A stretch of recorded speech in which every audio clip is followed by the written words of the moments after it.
नमस्कार, आप देख रहे हैं डीडी न्यूज के विशेष सांकेतिक भाषा समाचार। आपके साथ मैं हूं पराक्रम सिंह शेखावत और हमारे साथ हैं हमारे सांकेतिक भाषा के सहयोगी शरद मुदगल। शुरुआत करते हैं सुर्खियों के साथ। प्रधानमंत्री नरेंद्र मोदी ने वीडियो कॉन्फ्रेंस के माध्यम से 51,000 नवनियुक्त कर्मियों को सौंपे नियुक्ति पत्र।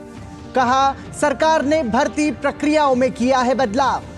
एसएससी ने भर्ती परीक्षाओं को हिंदी अंग्रेजी के अलावा 13 भाषाओं में भी लेना किया है आरंभ। गृह मंत्री अमित शाह आज से 3 दिन के मध्य प्रदेश दौरे पर। छिंदवाड़ा में किया भाजपा का चुनाव प्रचार।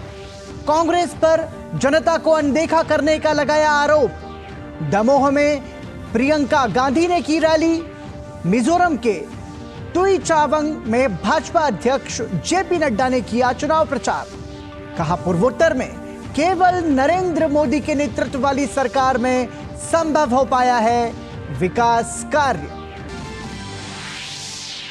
केंद्रीय मंत्री अनुराग सिंह ठाकुर ने संसद में पैसे लेकर सवाल पूछने के मामले पर महुआ मोइत्रा को घेरा। कहा, यह बेहद गंभीर चिंता का विषय। मामले पर सख्त कार्रवाई की बताई जरूरत।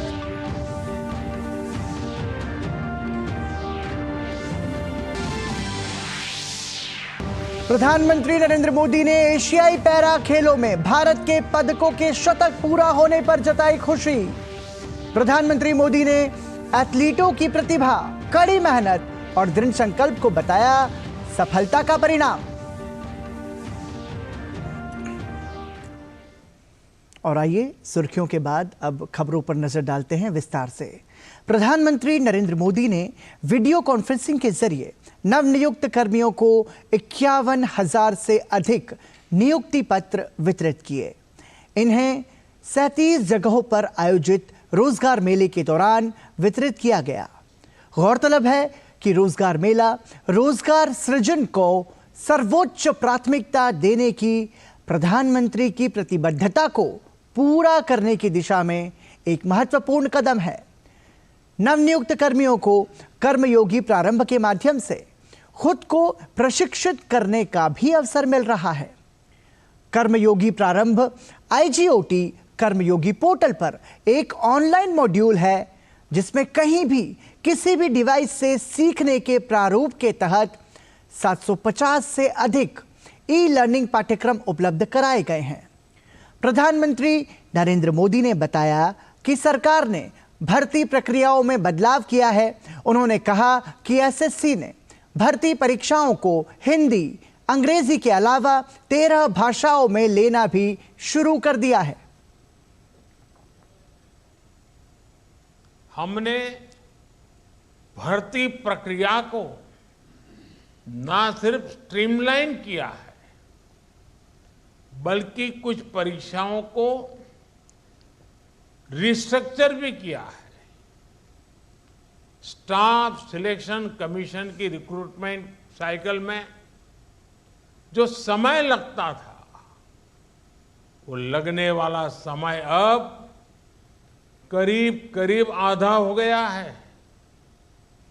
यानी सर्कुलर पत्र जारी होने से लेकर नियुक्ति पत्र देने तक के समय को काफी कम कर दिया है।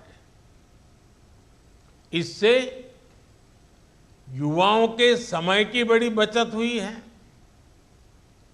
युवाओं के हित में सरकार ने एक और महत्वपूर्ण बदलाव किया है। एसएससी के कुछ परीक्षाओं को हिंदी, इंग्लिश और 13 क्षेत्रीय भाषाओं में लेना शुरू कर दिया है। प्रधानमंत्री ने कहा कि हर देश के पास अलग तरह का सामर्थ्य होता है। उन्होंने कहा कि देश की युवा शक्ति जितनी मजबूत होगी, देश उतना विकास करेगा। हर देश के पास अलग तरह का सामर्थ्य होता है। किसी के पास प्राकृतिक संसाधन होते हैं, कोई खनिज से संपन्न होता है, तो किसी के पास लंबे समुद्र तट की ताकत होती है। लेकिन इस सामर्थ्य का उपयोग करने के लिए जिस सबसे बड़ी ताकत की आवश्यकता होती है वो होती है हमारी युवा शक्ति। युवा शक्ति जितनी ज्यादा मजबूत होगी, देश उतना ज्यादा विकास करेगा। प्रधानमंत्री ने कहा कि आज तकनीक के दौर में सब कुछ तेजी से बदल रहा है। प्रधानमंत्री ने यह भी कहा कि युवाओं के लिए रोजगार के अवसर तैयार करना राष्ट्र निर्माण की प्रक्रिया का महत्वपूर्ण हिस्सा है। आज तकनीक के दौर में सब कुछ तेजी से बदल रहा है, इसलिए हर किसी को अपने हुनर और ज्ञान को अपडेट करते रहना होगा। कोई भी नई स्किल सीखने के बाद ये बहुत जरूरी है कि उसे निरंतर अपस्किल और रीस्किल किया जाए। पीएम विश्वकर्मा योजना के तहत कारीगरों के ट्रेडिशनल स्किल्स को मॉडर्न टेक्नोलॉजी और टूल्स से जोड़ा जा रहा है। मेरे परिवारजनों, युवाओं के लिए रोजगार के अवसर तैयार करना राष्ट्र निर्माण की प्रक्रिया का महत्वपूर्ण हिस्सा है। ये विकसित भारत के लक्ष्य को हासिल करने की दिशा में एक जरूरी कदम है। वहीं प्रधानमंत्री नरेंद्र मोदी ने वाल्मीकि जयंती के अवसर पर लोगों को शुभकामनाएं दी हैं। प्रधानमंत्री ने एक्स पर अपने संदेश में कहा कि सामाजिक समानता और सद्भावना से जुड़े उनके अनमोल विचार आज भी भारतीय समाज को सिंचित कर रहे हैं। मानवता के अपने संदेशों के माध्यम से वो युगों युगों तक हमारी सभ्यता और संस्कृति की अमूल्य धरोहर बने रहेंगे। और आइए अब जनादेश के जरिए बात करते हैं 5 राज्यों में होने वाले विधानसभा चुनावों से जुड़ी खबरों की।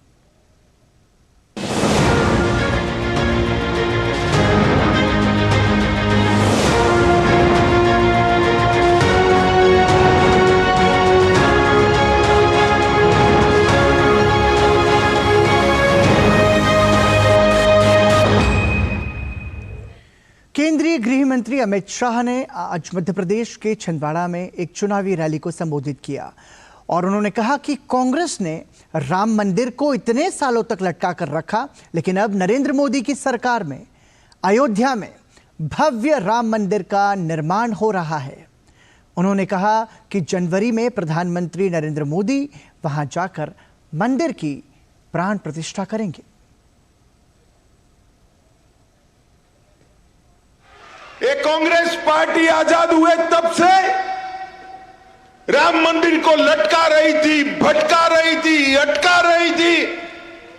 2019 में मध्य प्रदेश की जनता ने ढेर सारी सीटें देकर मोदी जी को दूसरी बार प्रधानमंत्री बनाया और मोदी जी ने चुपचाप एक दिन जाकर इसका भूमि पूजन कर दिया और 22 जनवरी को वहां पर रामलल्ला की स्थापना भी होने वाली है। भाई और बहनों, राहुल बाबा, मैं जब भाजपा का अध्यक्ष था हर रोज ताने लगाते थे, मंदिर वहीं बनाएंगे, तिथि नहीं बताएंगे। राहुल बाबा, मंदिर भी बन गया, तिथि भी बता दी, जरा तनिक दर्शन कर आ जाना तो आपको भी संतोष हो जाएगा। केंद्रीय गृह मंत्री अमित शाह ने आगे कहा कि आज दुनिया में भारत का परचम लहरा रहा है। उन्होंने कहा कि पिछले 9 वर्षों में भारत का गौरव पूरी दुनिया में बढ़ा है। मोदी जी ने चाहे राम मंदिर बनाना हो, चाहे धारा 370 को हटाना हो, चाहे ट्रिपल तलाक को समाप्त करना हो, चाहे सर्जिकल स्ट्राइक और एयर स्ट्राइक करनी हो, चाहे चंद्रमा पर चंद्रयान भेजना हो, चाहे नई पार्लियामेंट बनानी हो और चाहे माताओं को 1/3 रिजर्वेशन देना हो, मोदी जी ने देश को गौरव को बढ़ाने में कोई कसर नहीं छोड़ी है। आज पूरी दुनिया में सभी जगह भारत के विकास की चर्चा है, भारत का गौरव गान हो रहा है। ये 9 साल में मोदी जी ने भारत के परचम को दुनिया में सबसे ऊपर लहराने का पराक्रम हमारे प्रधानमंत्री नरेंद्र मोदी जी ने किया।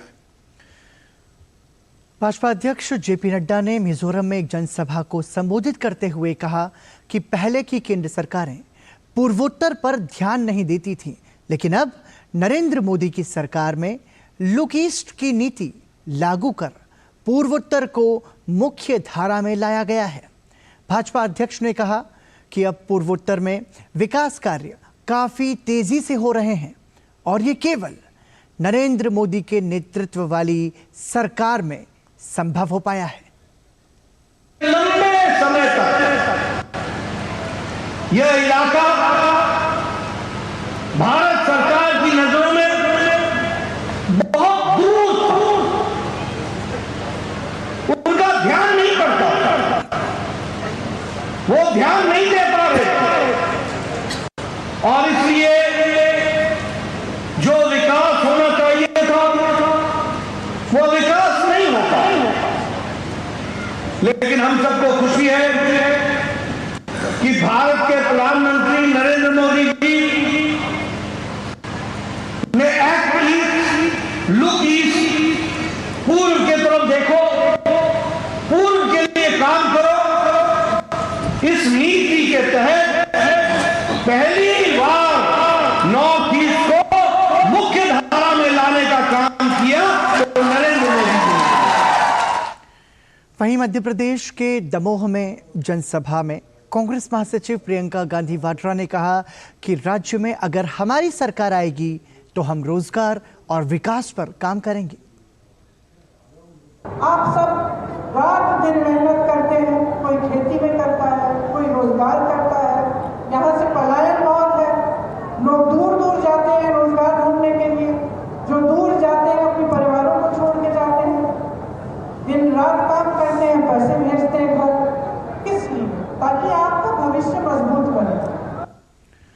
वहीं राजस्थान भाजपा अध्यक्ष चंद्र प्रकाश जोशी ने कहा कि आज भाजपा में कई कांग्रेस नेता शामिल हो रहे हैं, जिनमें से पूर्व कांग्रेस नेता चंद्रशेखर बैद, नंदलाल पुनिया भी भाजपा की सदस्यता ग्रहण कर रहे हैं। ये भी कई बार विधायक रहे हैं। ज्योति खंडेलवाल जयपुर से महापौर रही हैं, वो भी आज भाजपा में शामिल हो रही हैं। चंद्रशेखर जी बैद का मैं भारतीय जनता पार्टी में स्वागत और अभिनंदन करता हूं। श्री नंदलाल पूनिया जी जो कांग्रेस के वरिष्ठ नेता हैं और राजगढ़ से कई बार विधायक रहे हैं, इनका भी हम सब लोग अभिनंदन करें। श्रीमती ज्योति खंडेलवाल जी जो जयपुर से महापौर रही हैं, वो भी कमल में, भारतीय जनता पार्टी में और नरेंद्र मोदी जी में विश्वास और आस्था व्यक्त करते हुए आज भारतीय जनता पार्टी की सदस्यता ग्रहण कर रहे हैं।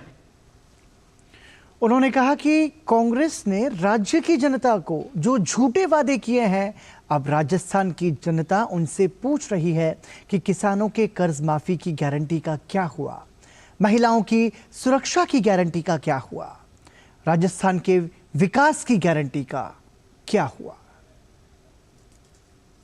राजस्थान की जनता उनसे पूछ रही है कि किसानों से कर्ज माफी की गारंटी का क्या हुआ, युवाओं को बेरोजगारी भत्ता देने की गारंटी का क्या हुआ, आपने महिलाओं की सुरक्षा की गारंटी दी थी उसका क्या हुआ, आपने राजस्थान के विकास की गारंटी दी थी उसका क्या हुआ, आपने महंगाई रोकने की गारंटी दी थी उसका क्या हुआ। आज देश भर में आप ही के माध्यम से प्रदेश की जनता देख रही है कि महंगाई में पूरे देश में शीर्ष पर कोई प्रदेश आ गया तो वो राजस्थान है। इसलिए लोगों ने उनकी गारंटी मानना बंद कर दिया। अब गारंटी है तो नरेंद्र मोदी जी की, और वही विश्वास करके ये सब आज भारतीय जनता पार्टी की सदस्यता ग्रहण कर रहे हैं। और वहीं चुनाव प्रचार के दौरान भाजपा कार्यकर्ताओं के कथित उत्पीड़न पर केंद्रीय मंत्री मनसुख मांडविया ने आज रायपुर में कहा कि छत्तीसगढ़ में सरकारी अधिकारी भाजपा का झंडा लेकर जाने वाली गाड़ी को रोक रहे हैं। भाजपा नेताओं को डराने के लिए उनकी हत्या भी की जा रही है। मनसुख मांडविया ने आरोप लगाया कि कई क्षेत्रों में आदर्श आचार संहिता का खुलेआम उल्लंघन हो रहा है। भारतीय जनता पार्टी के कार्यकर्ता अपने घर पे झंडा लगाते हैं, उसको भी प्रताड़ित किया जा रहा है।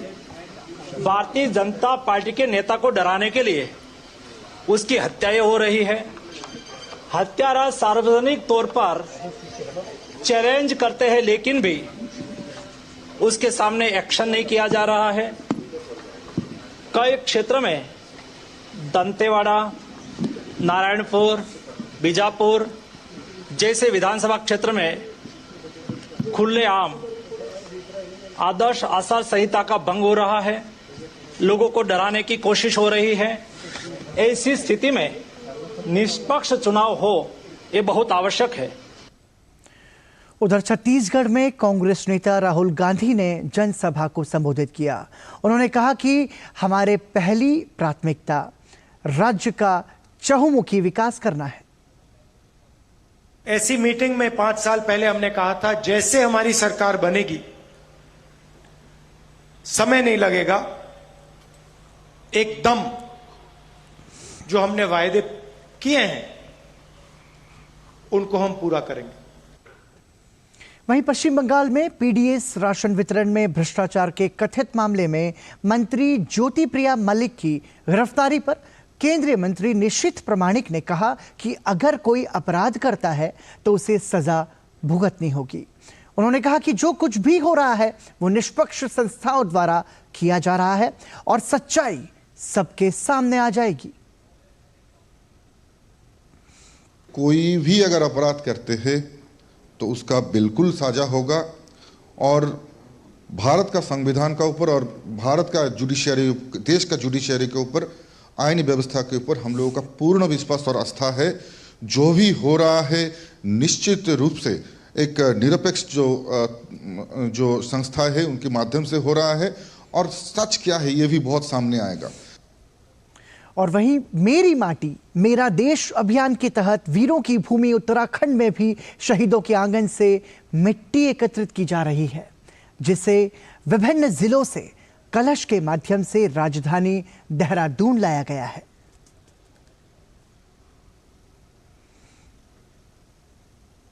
मेरी माटी मेरा देश अभियान के क्रम में त्रिपुरा के युवा अमृत कलश लेकर आनंद विहार रेलवे स्टेशन पहुंचे। कलश में पवित्र मिट्टी को लेकर आए युवाओं का आनंद विहार रेलवे स्टेशन पर शानदार स्वागत किया गया। कार्यक्रम का हिस्सा बन इतने उत्साहित युवा थे, जिसमें वो मेरी माटी मेरा देश अभियान को देश की एकता के लिहाज से जरूरी बता रहे थे। देखते हैं किस तरीके से तस्वीरों के माध्यम से आप देख पा रहे हैं कि कितने उत्साहित युवा हैं जो कि मेरी माटी मेरा देश अभियान को उसमें सहभागिता ले रहे हैं। मेरी माटी मेरा देश अभियान के तहत देश भर में तैयारियां चल रही हैं। अभियान के तहत देश के लिए सर्वस्व न्यौछावर करने वाले शहीदों के आंगन से मिट्टी और अक्षत नई दिल्ली लाए जा रहे हैं। इसी क्रम में तमिलनाडु के विभिन्न जिलों से एकत्रित किए गए कलश ट्रेन के माध्यम से नई दिल्ली लाए जा रहे हैं। कलश लेकर चेन्नई रेलवे स्टेशन पहुंचे स्वयंसेवकों में काफी उत्साह नजर आया। उनका कहना है कि यह कार्यक्रम सरकार और नागरिकों के बीच एकता का प्रतीक है।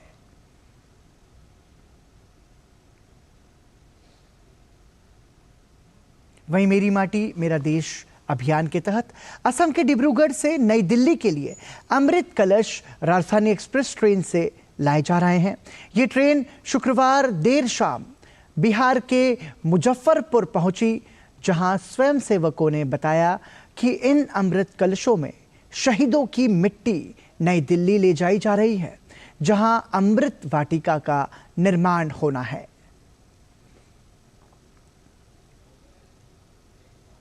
हमको बहुत अच्छा लग रहा है। ये अभी का सरकार का बहुत बड़ा पदक्षेप है, क्योंकि ये हम लोग असम से आ रहे हैं। अभी इतने इंडिया का जितना मिट्टी है, कोने कोने का जो शहीद लोग हैं, उसको श्रद्धांजलि देने के लिए हम लोग ये कलश अभी दिल्ली लेके जा रहे हैं। ये बहुत अच्छा अपॉर्चुनिटी, अच्छा ही लग रहा है, और एक होता है ना, एक प्राउड भी फीलिंग आ रही है। ये हम लोग के लिए एक बहुत गर्व और फख्र की बात है कि हम लोग शहीदों को सम्मान देते हुए, हम लोग असम से बिलोंग करते हैं, हम हर जोरहाट डिस्ट्रिक्ट से शहीदों को सम्मान देने के लिए जोरहाट से दिल्ली तक वो मिट्टी लेके जा रहे हैं कलश में भर के। वहीं पश्चिम बंगाल के पीडीएस राशन वितरण में भ्रष्टाचार के कथित मामले में राज्य के वन मंत्री ज्योतिप्रिय मलिक की गिरफ्तारी की गई है। गिरफ्तारी के बाद विधानसभा में नेता प्रतिपक्ष शुवेंदु अधिकारी ने इस करोड़ों के घोटाले में मुख्यमंत्री ममता बनर्जी की भूमिका पर सवाल उठाए हैं। नेता प्रतिपक्ष ने कहा कि राशन वितरण योजना के तहत राइस मिल मालिक फर्जी खाते खोलकर केंद्र से पैसा ले रहे हैं और ये सब मुख्यमंत्री के निर्देशों पर हुआ है। ये बिग स्कैम है, इसका साथ बंगाल की 6.5 करोड़ आम जनता की संपर्क है, सीधा सीधा रिलेशन है, और 3-3.5 करोड़ किसानों की संपर्क है। पीडीएस सिस्टम और पेडी प्रोक्योरमेंट जो भारत सरकार की कर्मसूची है, भारत सरकार की रुपया से आता है, उसको यहाँ बहुत धांधली हुआ है। मोदी जी का जो स्कीम है एमएसपी, और उसके लिए सेंट्रल गवर्नमेंट एडवांस रुपया देता है, उसका 50% अकाउंट फेक है। ये सब राइस मिल उन्होंने फेक अकाउंट खुल के वहां सब पेडी प्रोक्योरमेंट का रुपया उठा रहा है, और पर क्विंटल और रुपया करके टीएमसी का मिनिस्टर के पास आ रहा है। वो पार्टी को कुछ, अपने कुछ, ममता जी को कुछ भेज रहा है। वहीं केंद्रीय मंत्री अनुराग सिंह ठाकुर हिमाचल प्रदेश के दौरे पर हैं। केंद्रीय मंत्री ने आज हमीरपुर में नगर पालिका कार्यकर्ताओं के आवास का दौरा कर स्थानीय जनता से जनसंवाद किया। केंद्रीय मंत्री ने विपक्षी गठबंधन पर निशाना साधते हुए कहा कि विपक्षी गठबंधन के कारनामे काले हैं। ये जो इंडी गठबंधन की आप बात कर रहे हैं, मैं इसमें इतना ही कहूंगा कि ये सब एक दूसरे से अलग सोच और विचारधारा वाले हैं। सबके खिलाफ भ्रष्टाचार के गंभीर मुकदमे हैं, बहुत सारे लोग जमानत पर बाहर है, बहुत सारे जेल के अंदर हैं। ये इनका गठबंधन का चेहरा है। यूपीए नाम बदला है, कारनामे काले ही हैं। वहीं भारत के विदेश राज्य मंत्री वी मुरलीधरन कांगो गणराज्य की यात्रा पर है। वी मुरलीधरन ने ब्राज़ाविल में 3 बेसिन्स शिखर सम्मेलन के इतर कांगो गणराज्य के राष्ट्रपति डेनिस सासो इंगेसो से मुलाकात की। इस दौरान उन्होंने शिखर सम्मेलन की सफलता के लिए भी शुभकामनाएं दी।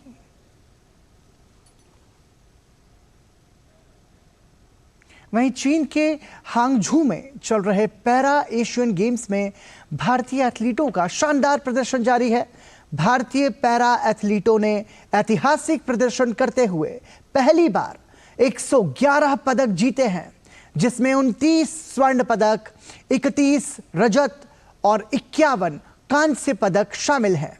यह पहली बार है जब भारत ने इन खेलों में 100 पदक जीतने का आंकड़ा पार किया है। और इसी के साथ ही डीडी न्यूज़ के विशेष सांकेतिक भाषा समाचार में अभी के लिए इतना ही। मुझे और मेरे सहयोगी शरद मुद्गल को दीजिए इजाज़त। नमस्कार।